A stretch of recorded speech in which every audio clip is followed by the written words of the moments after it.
It is now nearly 1 month until Election Day. Two candidates are running for San Diego City Attorney. Chief Deputy City Attorney Heather Ferbet is facing off against State Assembly member Brian Mainshine. Heather Ferbet joining us in studio this morning.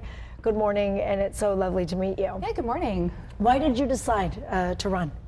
I have worked for the city attorney's office 10 years, and I realized as our current city attorney, Maura Elliott, was elected for her second term, how important this office is. And when I looked around, I realized we needed somebody who was qualified, understood how the office works, what we do, the role of the office, and had experience. And my background is housing and homelessness, two of the biggest problems facing San Diego. So it felt like the right time, the right place. So I decided to throw my name in the hat. For those not familiar, you mentioned what the office does, what the city attorney actually does. What does the city attorney for San Diego actually do? Because you mentioned two of the hottest topics that everybody running for every office is bringing up. What does the city attorney actually do? It's a really important role in the city. We prosecute misdemeanors to keep our community safe. Those are crimes punishable up to a year or $1,000 fine or both. It's a lot of quality of life crimes like graffiti and property damage. It's also driving under the influence, domestic violence, and a variety of other things. On top of that, we act as general counsel to the entire city. The mayor, the city council, every department. We're defending lawsuits when the city gets sued. We're providing legal advice on property transactions and contracts. And we're helping the city navigate when there's changes in state and federal law. Okay, let's talk a little bit more about those two topics that you had just mentioned, because it's on everybody's mind. Let's start with homelessness.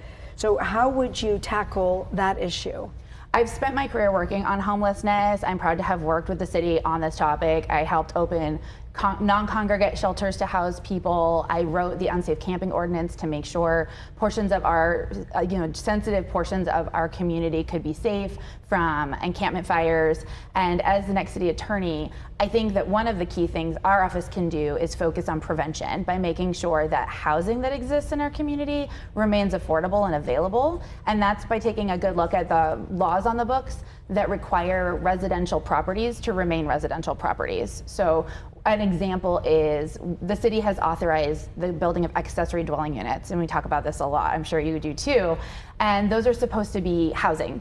But I keep hearing a lot of people are using them for Airbnb style activity, and that's not legal under state law, it's not legal under local law, and the city has incentivized building those to help with the housing crisis. Okay. Those are going to be a lot more affordable for families and help prevent homelessness. And so I think not only are we helping the housing crisis, we're helping prevent homelessness, which is one of the best ways to try and address that problem.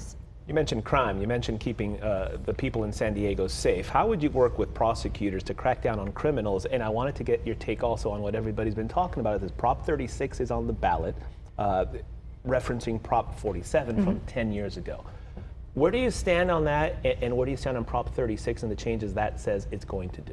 When Prop 47 was approved by voters, I remember talking to colleagues in the criminal division of the city attorney's office about how we would navigate in the office this influx of cases.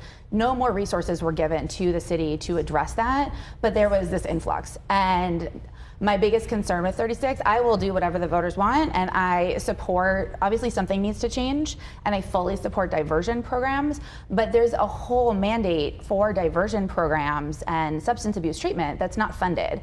And the legislative analyst office even pointed this out, and that's my biggest concern with it is, I'll do whatever the voters want, but if we don't have the funding to do it, that is one of the things that I've seen time and time again make standing up these changes in state law really difficult for our local governments. A lot of great ideas out there, but it always comes down to how you're going to pay for it. Exactly. That's always the complicated part. Okay, so we're talking about housing and homelessness. Are there other issues that you're going to be working on if elected? Definitely. Maura Elliott, the current city attorney, was a pioneer on preventing gun violence and the use of gun violence restraining orders in our community. We've seen it time and time again prevent mass shootings and suicides. It's such an important tool. I am committed to expanding that use. I have a teenager at home. I've gotten my fair share, like every parent has, of potential threats of violence on campus, and having to make that decision of do we go to school tomorrow or not.